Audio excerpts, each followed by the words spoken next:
perform measuring practice to check the end gap of a piston ring, piston to cylinder wall clearance with feeler gauge.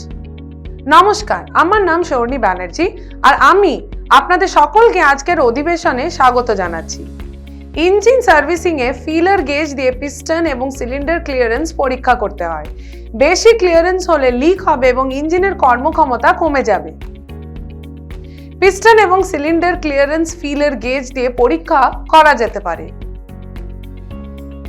Filler gauge বিভিন্ন পুরতা সমেত 24টি blade থাকে। প্রস্তুতকারকের উপর নির্ভর করে সংখ্যার তারতম্য কতটা হবে।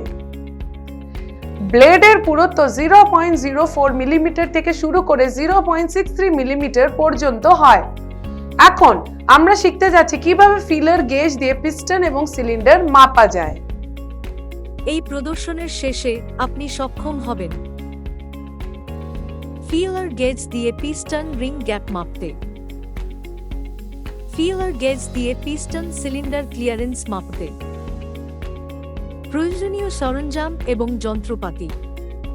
Filler gauge, piston feeler gauge, প্রয়োজনীয় সরঞ্জাম এবং খুচরো যন্ত্রাংশ। Cylinder block, piston, piston ring, প্রয়োজনীয় উপকরণ, বেনিয়ান কাপড়, তৈলাক্তকরণ তেল।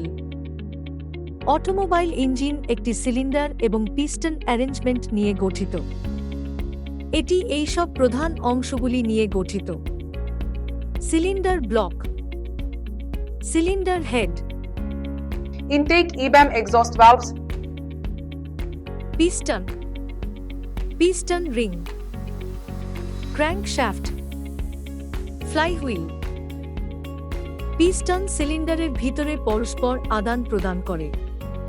সিলিন্ডারের সঙ্গে পিস্টন, পিস্টন রিংগুলির মাধ্যমে সংযোগ করে।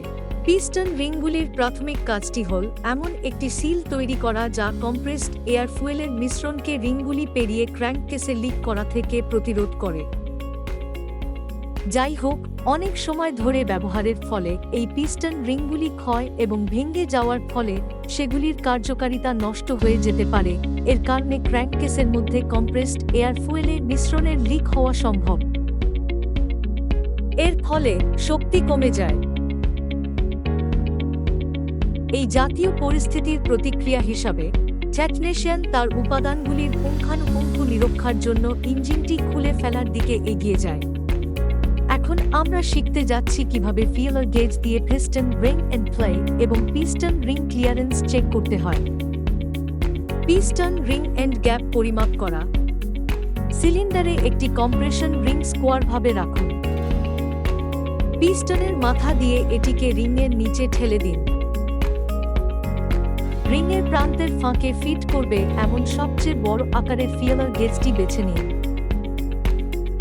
এটাই রিং গ্যাপ। যদি রিংয়ের ফাঁকটি খুব ছোট হয় তাহলে ব্যবধানটি বাড়ানোর জন্য রিংয়ের প্রান্তগুলি সাবধানে ফাইল করা যেতে পারে। যদি ফাঁকটি খুব বড় হয় তাহলে রিংটি পাল্টে দিন। বোর ক্লিয়ারেন্স করতে পিস্টন পরীক্ষা করুন। একটা সিলিন্ডার এবং পিস্টনের পিস্টন থেকে বোর ক্লিয়ারেন্স অবশ্যই একই পিস্টন ব্যবহার করে মাপতে হবে, যেটা রিঅ্যাসেম্বলি চলাকালীন সিলিন্ডারে ইনস্টল করা হবে। যদি ইতিমধ্যে খোলা না হয়ে থাকে তাহলে পিস্টন রিংগুলি খুলে ফেলুন। পিস্টনে একটি স্প্রিং স্কেল ইনস্টল করুন। পিস্টন স্কেলগুলি সহ সিলিন্ডার বোরে পিস্টনকে একই আপেক্ষিক অবস্থানে রাখুন, যেটা পিস্টন ইনস্টল করার অবস্থায় থাকবে। পিস্টন স্কেল এবং বোরের মধ্যে একটি ফিলার গেজ ঢোকান। স্প্রিং স্কেল ব্যবহার করে সিলিন্ডার থেকে পিস্টনটি টানুন। স্প্রিং স্কেল রিডিংটা রেকর্ড করুন। সঠিক স্প্রিং গেজ রিডিংটা না পাওয়া পর্যন্ত ফিলার গেজগুলি পরিবর্তন করুন। যখন সঠিক স্প্রিং গেজ রিডিং পাওয়া যাবে, সেই সময়ের ব্যবহৃত ফিলার গেজ সাইজটাই হল পিস্টন টু বোর ক্লিয়ারেন্স। অনুগ্রহ করে মনে রাখবেন যে পিস্টন স্ল্যাপ এর ফলে পিস্টন এবং সিলিন্ডার ক্ষয় এড়াতে অতিরিক্ত পিস্টন টু বোর ক্লিয়ারেন্স অবশ্যই সংশোধন করতে হবে। সুতরাং এই অধিবেশনে আমরা ফিলার গেজ দিয়ে একটি পিস্টন রিং এবং পিস্টন টু সিলিন্ডার ওয়াল ক্লিয়ারেন্সের এন্ড গ্যাপটা পরীক্ষা করতে যাচ্ছি। আশা করি এ বিষয়ে আপনার একটা পরিষ্কার ধারণা হয়েছে। আপনার প্রশিক্ষকের সাহায্যে এই অনুশীলনটি করুন। ধন্যবাদ।